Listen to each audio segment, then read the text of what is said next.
If you will do these 5 things over and over again, you will win with money. You will become wealthy. If I lost everything today and had to make my first million from scratch in 2025, I would follow these 5 rules. No fluff, no gimmicks, just what actually works. But this isn't just me talking. I've brought together 5 millionaire creators, people who've actually done it.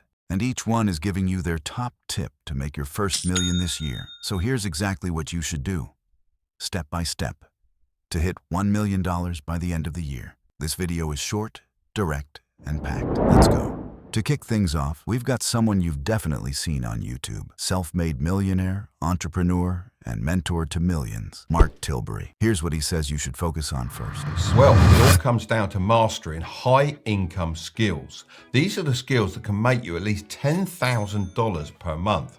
Some great examples nowadays are video editing, copywriting, high-ticket closing, and software development. The amount you can make with skills like these will change depending on supply and demand, but mastering 1 or 2 of these skills can put you in a really great position early on in life. My son Curtis honed his videography and editing skills while still in school. Upon graduating, he quickly acquired clients and was earning $10,000 a month within a year. However, the money wasn't as important as the opportunities his skills provided. They allowed him to interact with extremely successful people and gain access to valuable information that others paid thousands for. This is the true power of a high-income skill. It opens doors. So think about what doors you want to open and pick 1 or 2 high-income skills that will help you get there. Don't rush this step. Sharpening your axe takes time and dedication. This is a marathon, it's not a sprint. You don't have to make a ton of money really fast and just show it off. You should aim to last and not become a one-hit wonder. So extend your timeline. Stop thinking you need to become a millionaire in 1 or 2 years. If you learn the right skills, then the millions will follow. Just trust the process. Once you have a sharp axe, it's also quite nice to know that even if somebody took away all your money, you'll still be able to make far more money than the average person. Most self-made millionaires say they can make it all back faster a second time around, as they already have the knowledge and the skills to do it. All right, now that you've got a high-income skill in motion, you need to fix one thing that silently kills your ability to build wealth: debt. And there's nobody better to break this down than personal finance legend Dave Ramsey. Once your income is growing and your debt is under control, you've got to do what 99% of people avoid: track your money. And no one explains this better than entrepreneur and master strategist Patrick Bet-David. This next one is so simple, but it's so hard to do. Track your savings and your expenses. Let me explain to you what I mean by this. It was as simple as, for me, I liked a lemonade, but I would drink water and I would put lemon in it and sweeten low and turn that into a lemonade. Tastes the same, but I saved myself $2. So if you did that 3 times a day, $6, over 300 times a year, you understand $2,000. What's $2,000? It was so, I was driving a Ford Focus with $250,000 in the bank, and everybody's asking me why the hell. I eventually had to get a call from one of my chairmen who called me and said, Patrick, it's embarrassing. Go buy yourself a nice car. I said, I don't want to. I'm saving the money. Why would I do it? Trust me, people are thinking you're broke. I said, I just show my statement. I'm not broke. Can you just get a car? Finally, I bought a car because for me, I understood cash is king. Cash allows me to work with a lot of confidence. And if you're trying to grow at the beginning stages of it with opportunities come along, every 18th of the month, I would run my credit score. I would track all my savings, all my funds, my investments, my expenses, my credit cards with the highest paying, everything. Every single 18th, I would do this report with myself on this Excel spreadsheet that I track on a monthly basis. So track your savings, track your expenses, and increase your income. At this point, you're building real momentum. You're earning more, tracking your money. But here's something most people completely ignore: your environment. And nobody emphasizes this better than agency founder and multimillionaire creator Iman Gadji. Now, the next money tip for you to become a millionaire is to have coffee in affluent places. Go and have a coffee in an expensive hotel or a very fancy cafe in a super nice area. Because listen, your Starbucks is gonna cost $4 and it's not gonna be very inspiring, that's for sure. Whereas you might go to a super expensive hotel. You know, for example, here in Dubai, Dubai, where I'm based, or in London, where I used to live, there's all of these nice hotels. You don't need to stay at the hotels. You don't need to spend $2,000 a night on a room. You simply go to the lobby and you have a coffee. And the coffee might cost you $8 or $10 compared to $4, but you're gonna look around, you're gonna see money around you. You're gonna see what do wealthy people really wear. Not Gucci and Balenciaga and all this and that. I mean like really like properly wealthy people. You're gonna start to realize the really wealthy people, they wear stuff like this, Loro Piana, Zegna, Brunello, Tom Ford, these sort of brands. They wanna blend in, they don't want big logos and this and that. They don't wanna scream. So just simply through osmosis, you're gonna start to get a feeling, you're gonna start to get an understanding for how do these people move? How do they carry themselves? You know, the funny thing is you're gonna find in a lot of good establishments, or at least I found personally, people are far more respectful to the waiters. There's a lot more please, thank you, how's your day? I've personally found that to be true, even though there's this stigma around rich people and wealthy people that they're snobs or, you know, that they're very disrespectful to staff and whatnot.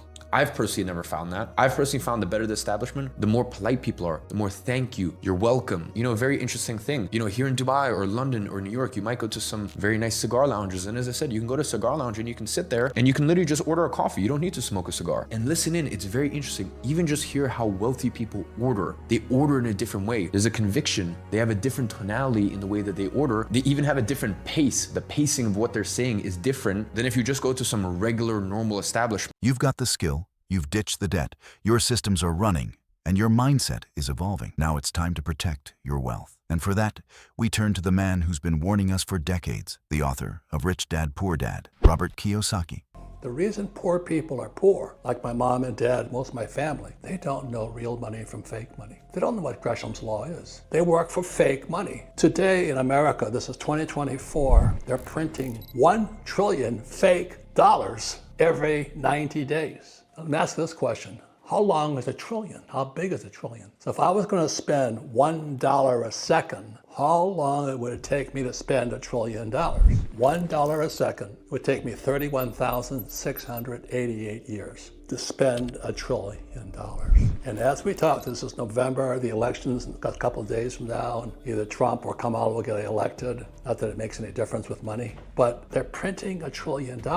And the reason the gap between rich and poor is getting wider is because poor people don't know what real money is. Today, I have several tons of silver. I own the silver mines. I own several tons of gold. I own the gold mines. I own 71 Bitcoin. I'd rather have 71 Bitcoin than $71. But the difference between rich and poor, the reason this gap gets bigger and wider and more dangerous because people are getting desperate. They're poor. They're living on credit cards now. We're in serious trouble because poor people don't know what money is. They violate Gresham's law. They work for fake money. Oh, I got a pay raise. I'm making $100,000 a year. Well, $100,000 this year was not worth nothing, but you're working hard for money. So that's why if you read Rich Dad, Poor Dad, 26 years now, #1 book in history, it says the rich don't work for fake money. The rich work to acquire assets. Silver is an asset. Fake silver is a liability.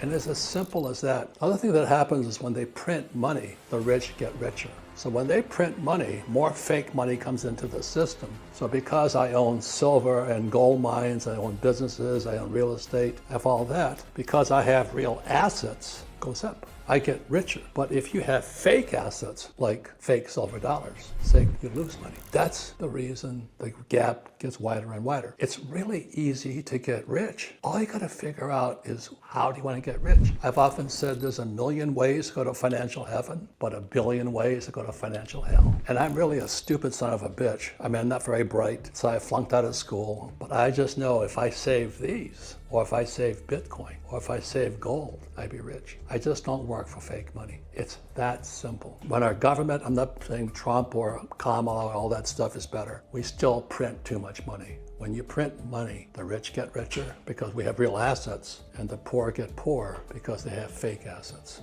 That's the biggest difference of all. It's really easy to get rich. Find the way that you want to get rich by. There's 1,000,000 ways. I said, I like silver, I like gold, I like Bitcoin, and I like real estate. I don't know anything about stocks. I don't think about bonds. I'm a pretty stupid guy. But I just invest in what I like, period. All right, let's recap real quick. Learn a high-income skill. Get out of debt, track every dollar. Change your environment. Stack real assets like gold and silver. These aren't just tips. They're your game plan to make your first million, but none of it works unless you do. If you're serious about your future, hit subscribe. I drop real money strategies every week. No fluff. Your future self will thank you. Stay sharp, stay focused, and I'll see you in the next one.